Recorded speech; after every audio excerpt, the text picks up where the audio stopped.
मंगल की दशा। अरे कब से कुंडली देखी जा रहा है, कुछ बताएगा भी? हाँ बेटी, बताऊं ना, इसकी शादी का योग कब बनेगा? हर लड़के को रिजेक्ट कर देती है। इतनी देर में आलिया भी जॉगिंग से घर वापस आकर उनके साथ ही बैठ जाती है।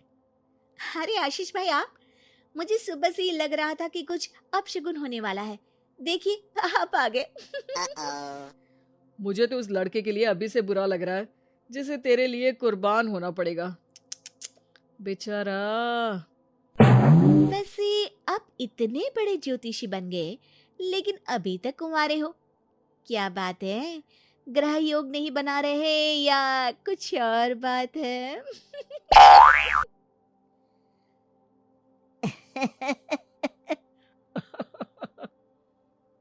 आलिया की इस बात पर वो और उसकी दादी हंसने लगते हैं, जिन्हें इग्नोर करते हुए माँ एक बार फिर उसकी शादी की बात पर आ जाती है।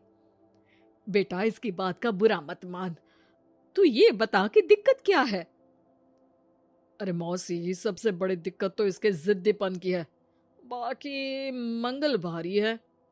जिद और स्वाभिमान में फर्क होता है। मेरी पोती नेक दिल, सेल्फ इंडिपेंडेंट लड़की है। ऐसे ही कुछ कॉम्प्रोमाइज करके कहीं भी शादी थोड़ी ना कर लेगी। माँ जी, आपने ही इसे बिगाड़ कर रखा है। माँ, दादी और भाई की नॉन स्टॉप शादी वाली बातें सुनकर आलिया गुस्से में उठ खड़ी होती है। माँ, आपको पता है मैं इन सब चीजों पर बिलीव नहीं करती, फिर भी आप लोगों ने मिलकर घर को सर्कस बना दिया है। घर वालों को ये सब सुनाकर आलिया तैयार होती है ऑफिस के लिए निकल जाने को, जहाँ रास्ते में उसे एक छोटी बच्ची फूल बेचते हुए मिलती है। दीदी, फूल खरीद लो ना, आज मेरी मम्मी का बर्थडे है। अच्छा, कितने के हैं? सिर्फ आपके लिए एक फूल, 20 रुपीज। आलिया उस बच्ची से सारे फूल खरीदकर ऑफिस पहुंचकर उन्हें सब में बांट देती है। क्या बात है? ये फूल किस खुशी में बांटे जा रहे हैं? फूल मिलने से सबके चेहरे पर जो खुशी आई है ना, उसी की समझ लो। चलो काम करते हैं। ऐसे ही आलिया अपने आसपास के लोगों में खुशियां बांटते हुए डेली लाइफ बहुत खुशी से जी रही होती है। दिन बीतते रहते हैं। एक शाम आलिया और उसकी दोस्त आइसक्रीम खरीदने जाती हैं।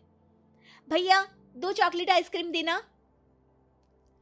तुम्हारा चॉकलेट आइसक्रीम से प्यार मुझे आज तक समझ नहीं आया।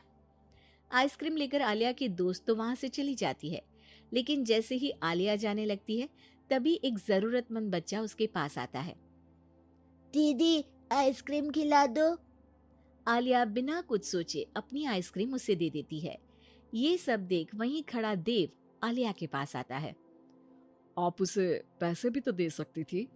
हाँ, दे सकती थी, पर पैसे तो आगे उससे कोई दूसरा भी छीन सकता था।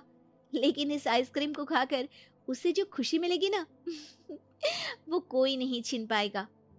Wow, deep thought. आज से मैं भी ऐसे सोचना शुरू करूंगा। वैसे मेरा नाम देव है। हेलो देव, मैं आलिया हूँ। और इस तरह दोनों बातें करते हुए साथ चलने लगते हैं, जिसके बाद धीरे धीरे दोनों की बातें और फिर मुलाकातों का सिलसिला शुरू हो जाता है। इसी तरह कुछ महीने बीत जाते हैं। अब दोनों एक दूसरे को पसंद करने लगते हैं। मेरी मम्मी को उनके सोशल वर्क के लिए सम्मानित किया गया है, तो आज फैमिली डिनर में तुम भी आ सकती हो। अगर तुम्हारी मम्मी की गिफ्ट के लिए तुम मेरे साथ शॉपिंग चलोगी तो जरूर आऊंगी। दोनों शॉपिंग पर जाते हैं और रात को आलिया देव की मम्मी के लिए सुंदर लाल साड़ी लेकर डिनर पर पहुंचती है, जहां गिफ्ट देने और थोड़ी बात करने के बाद सब डिनर करने बैठते हैं। आंटी, आपको साड़ी कैसी लगी?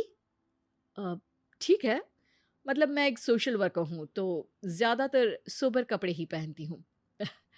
डोंट वरी, मम्मी किसी स्पेशल मौके पर ये साड़ी ज़रूर पहनेंगी। इसी तरह बातें आगे बढ़ती हैं और डिनर खत्म होने पर आलिया घर वापस आती है, जिसके बाद से ही वो देव के साथ बात करना बंद कर देती है। ऐसे ही कुछ दिन बीत जाते हैं, जिसमें देव बहुत बार उसे कॉल और मैसेजेस करता है, लेकिन आलिया किसी का जवाब नहीं देती। क्या हुआ? सब कुछ तो अच्छा चल रहा था, फिर तुमने देव से बात करनी क्यों बंद कर दी? उसकी मम्मी को घर में बहू नहीं, नौकरानी का रिप्लेसमेंट चाहिए, जो मैं नहीं बन सकती। अरे इतनी जिद भी अच्छी नहीं, लड़कियों को थोड़ा कॉम्प्रोमाइज तो करना ही पड़ता है। तुम्हारे लिए देव से ज्यादा सूटेबल लड़का तुम्हें नहीं मिल सकता। माँ उसे ये सब बोल ही रही होती है कि उसके फोन पर मैसेज आता है, जिसे पढ़कर वो तुरंत घर से निकलकर हॉस्पिटल पहुंचती है, जहां देव अकेला परेशान खड़ा होता है। पर आलिया उसके पास न जाकर एक कमरे में जाती है और कुछ देर बाद बाहर निकलकर घर वापस आ जाती है। इसके कुछ दिनों बाद देव और उसकी मम्मी आलिया के घर आते हैं। अगर तुम हॉस्पिटल आकर ब्लड डोनेट नहीं करती तो शायद आज मैं यहाँ सबके साथ नहीं होती। तुमने मेरी आंखें खोल दी। मैं आज तक हर काम करते हुए यही सोचती थी कि सोसाइटी क्या सोचेगी, लेकिन तुमने मुझे समझाया, जो नेक होते हैं उन्हें किसी दिखावे की जरूरत नहीं, उनका काम ही सब कुछ है। आंटी, अगर देव ग्रुप चैट में ब्लड नीडेड का मैसेज नहीं डालता तो मुझे पता भी नहीं चलता। वो तो ठीक है, तुमने साड़ी नोटिस की, स्पेशल मौका। आलिया, मैं खाना बना लूंगा, घूमने जाने पर सारा सामान उठा लूंगा। प्लीज शादी के लिए हाँ बोल दो। अगर खाना दोनों मिलकर बनाए और घूमते हुए जब जो थके दूसरा उसे लाइफ लॉन्ग संभालने का वादा करे तो डील पक्की।